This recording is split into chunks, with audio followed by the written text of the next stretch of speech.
السلام علیکم ورحمۃ اللہ۔ ایک مرتبہ پھر آپ کو رحمان رمضان ٹرانسمیشن میں خوش آمدید کہتا ہوں۔ افطار عامر کے ساتھ شہر رمضان، اور چلتے ہیں ہم اپنے نیکی کے مہمانوں کی طرف، ان کا حال دل سنتے ہیں اور پھر آپ سے گزارش کریں گے، آخری 2 دن باقی ہیں، جتنی مدد کر سکتے ہیں مدد کر دیجیے۔ فریدہ فاروق، السلام علیکم۔ وعلیکم السلام۔ ٹھیک ہیں آپ؟ خیریت سے؟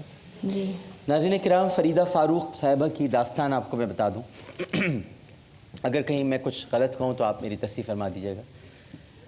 فریدہ فاروق معاشی بدحالی کا شکار ہیں، اور ان کے شوہر کا ذہنی توازن درست نہیں ہے، اور انہوں نے 12 سال پہلے تیزاب پی لیا تھا جی آپ کے شوہر نے۔ شوہر کے علاج پر آپ کی جمع بھر کی پونجی، جو عمر بھر آپ نے جمع کی تھی، وہ ختم ہو گئی، اور گھر کی آمدنی کا واحد ذریعہ آپ کی بیٹی ہیں۔ آپ ہیں؟ دونوں؟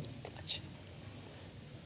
یہ جو بیٹیاں ہیں ان کی ماشاءاللہ باحجاب، پردے دار، باعفت، یہ بچوں کو ٹیوشن پڑھا کر صرف 3000 روپے ماہانہ کماتی ہیں، اور مہنگائی کے اس دور میں ظاہر ہے کہ اتنی رقم سے گھر تو چل نہیں سکتا، اور نہ ہی شوہر کا علاج ممکن ہے۔ گھر بھی ذاتی نہیں ہے، آپ کسی رشتہ دار کے گھر میں رہتی ہیں؟ جی ٹھیک ہے۔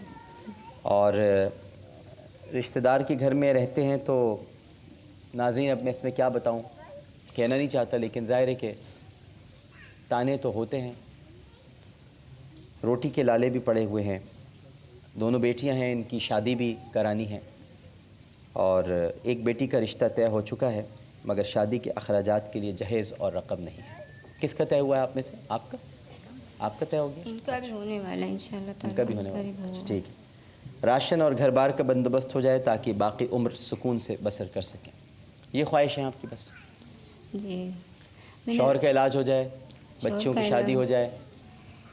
میرے مطلب یہ کہ مجھ لون بھی لیا ہوا ہے میں نے، تو تقریباً تھوڑا کر کے 10 لاکھ تک تو پہنچ ہی گیا ہے وہ، لیکن اب کیا کریں، مہنگائی کی وجہ سے اب بچوں کے صرف 3000 روپے آپ جانتے ہیں وہ آتے ہیں، اب اس میں بس گزارا اس طریقے سے کرتی ہوں کہ۔ بہن کچھ کہنا چاہیں گے آپ؟ کچھ کہنا چاہیں گے؟ بس میں یہ کہنا چاہوں گی کہ اللہ آپ کے وسیلے سے آپ نے بہت لوگوں کی مدد کی ہے، ہم بھی بہت امید لگا کے آپ کے پاس آئیں۔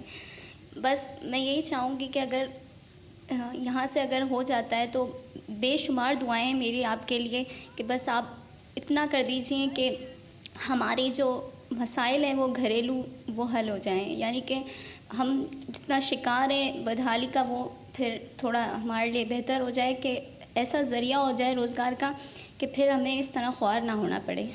اچھا، میں اب آپ سے کچھ 2-3 باتیں پوچھنا چاہوں گا بہنوں، آپ دونوں سے خاص طور پہ۔ یہ بتائیے کہ گھر میں آپ صرف ٹیوشن پڑھاتی ہیں، اور بھی کچھ کام وغیرہ آپ سلائی؟ جی میری والدہ صاحبہ سلائی کرتی تھیں، لیکن اب یعنی کہ نہیں کر پاتی وہ اس طرح سے، تو میں نے پڑھی لکھی ہوں، میں نے ابھی انٹر کے ایگزامز دیے ہیں، اور لیکن ان حالات میں آگے پڑھ نہیں پا رہی۔ پڑھنا چاہتی ہیں؟ جی میں بالکل پڑھنا چاہتی ہوں، مجھے بہت شوق ہے پڑھائی کا۔ آپ بھی پڑھنا چاہتی ہیں؟ نہیں، میں نے ابھی کر لیا ہے انٹر، میں نے ایف اے کامرس سے ابھی کر لیا ہے۔ اچھا۔ یہ میرا بھائی ہے، وہ بھی یہی مسائل کی وجہ سے نہیں پڑھ پایا، ساری گھریلو ذمہ داریاں اس پہ آ گئیں، لیکن آپ جانتے ہیں کہ یہاں پر ہر جگہ نوکری کے لیے ایک سورس کی ضرورت ہوتی ہے، وہ نہیں ہے ہمارے پاس، اب وہ ہم نہیں کر سکتے۔ اب وہ میرا بھائی، اس نے بھی انٹر کیا ہے، اس کو بھی بہت شوق ہے آگے پڑھنے کا، لیکن اب وہ نہیں پڑھ پا رہا ان حالات کی وجہ سے، تو کس طرح کیا جائے؟ تو یہ جو شادی طے ہوئی ہے، یہ آپ نے دیکھ بھال کے طے کی ہے سب؟ آپ خوش ہیں جہاں طے ہوئی ہے؟ جی بالکل۔ اور اب مگر مجھے بتائیں کہ اگر آپ بیاہ گئیں، گھر چلی گئیں اپنے، تو پھر امی کا وہ بھائی خیال رکھ لے گا اگر اس کا کچھ انتظام وغیرہ ہو جائے؟ جی بالکل، وہ خود ان کوششوں میں لگا ہوا ہے، وہ کبھی یہاں جاتا ہے، جہاں سے اسے دیکھتا ہے کہ مجھے موقع ملے گا تو وہ جاتا ہے۔ میرا خیال ہے کہ اس وقت جو سب سے بڑا میں جو سمجھ پا رہا ہوں، اور شاید حاضرین بھی اس وقت اور ناظرین آپ بھی، کہ بیٹیوں کی شادیاں ہو جائیں، اور یہ آپ کے جو شوہر ہیں ہونے والے، ان سے آپ کا تو رابطہ ظاہر ہوگا، تو وہ اس بات پر راضی ہیں کہ شادی کے بعد ان کو مزید پڑھنے دیں آگے اگر ان کا شوق ہو؟ جی بالکل۔ جی روکیں گے تو نہیں آپ؟ جی یہ نہیں۔ بات ہو گئی ہے؟ جی پہلے سے طے ہو گیا ہے؟ جی جی اور آپ کے بھی شوہر جو جن سے آپ کی ہونے والی ہے شادی، آپ کی بھی طے ہو گئی ہے نا؟ اچھا ان کی بھی طے نہیں ہوئی؟ ہو جائے گی انشاءاللہ. تو اب ہمیں کرنا یہ ہے کہ ایک تو آپ کے گھر کا کچھ انتظام ہونا چاہیے اور بھائی کی نوکری کا کچھ بندوبست ہونا جی چاہیے. جی لیکن ایسے تھوڑی ہوگا، آپ روئیں گی تھوڑی ہوگا. روئیں نہیں، بالکل اطمینان سے بیٹھیں، انشاءاللہ سب کرتے ہیں.